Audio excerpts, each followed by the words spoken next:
The information provided in this video is for educational and informational purposes only. While we strive to keep the content accurate and up to date, we make no representations or warranties of any kind, express or implied, about the completeness, accuracy, reliability, suitability, or availability with respect to the video or the information contained therein for any purpose. Any reliance you place on such information is therefore strictly at your own risk.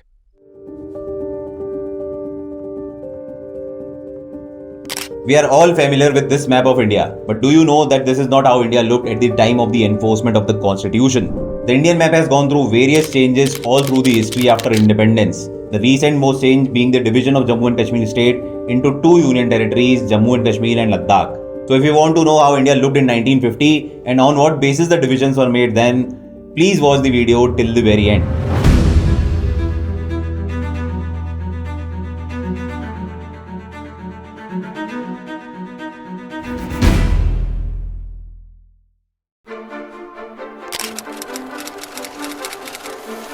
The year starts with the enforcement of the Constitution on 26 January 1950 and the country gets its official name, India, that is Bharat. It also laid down the federal structure of the country as Union of States with distribution of power between center and states.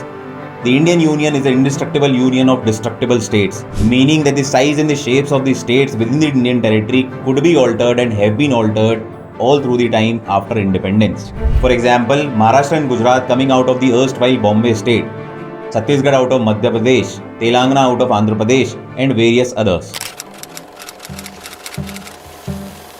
While defining the structure of New India, the whole of British India, which was a mix of provincial states as well as princely state, was divided into four categories: Part A, Part B, Part C, Part D.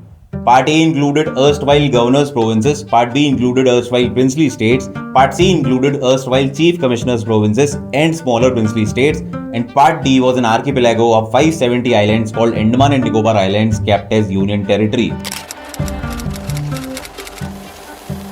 After defining the structure of the country and division of the state, the Constitution also gave us the roadmap to follow. And it also gave the basic fundamental rights to the citizen, which was a dream till then. It ensured that every citizen of the country should be treated equally without any discrimination. Yeah, there are some restrictions, as nothing is absolute in this world.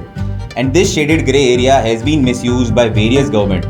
But this is how democracy evolves. You create a system, you find out flaws, and you repair it. Now, when the Constitution decided the fabric of our country, it was time to put pieces into places. Rajendra Prasad Sohn is the first president of India until the official elections takes place. We also adopted our national emblem, national anthem, and national flag.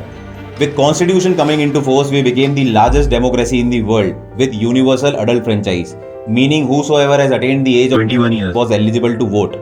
But for voting to happen, we needed a body which could conduct these elections in a free and fair manner. And that is why we created Election Commission of India. तो आज जितने भी state और national level पे elections conduct किए जाते हैं, including the presidential and the vice presidential elections, उसकी रिस्पॉन्सिबिलिटी होती है इलेक्शन कमीशन की. With Constitution becoming the law of the land, there was also a need of a body which could protect the Constitution, which guarantees the fundamental rights to the citizens, which ensures that the government doesn't take decisions based on their whims and fancies, which had always been the case previously with all the rulers and monarchs. And I am not talking about the British only. Hence, a protective body, Supreme Court, was created as the guarantor of the Constitution, as the guarantor of fundamental rights to the citizen, to ensure that both the executive and the legislative act well within the powers and protect the citizen from the arbitrary actions of the government. That is why you see a constant tussle between the government and the Supreme Court all through the time, all through the history. The Supreme Court ensures that we remain as a sovereign, socialist, democratic, republic, secular country. और इसके लिए खूबसूरत दो पंक्तियां भी हैं. The Judiciary is the watchdog of the Constitution and it ensures that the both executive and legislative act well within their respective powers. So this was all in 1950. See you in the next one and keep sharing to let Indians know about India.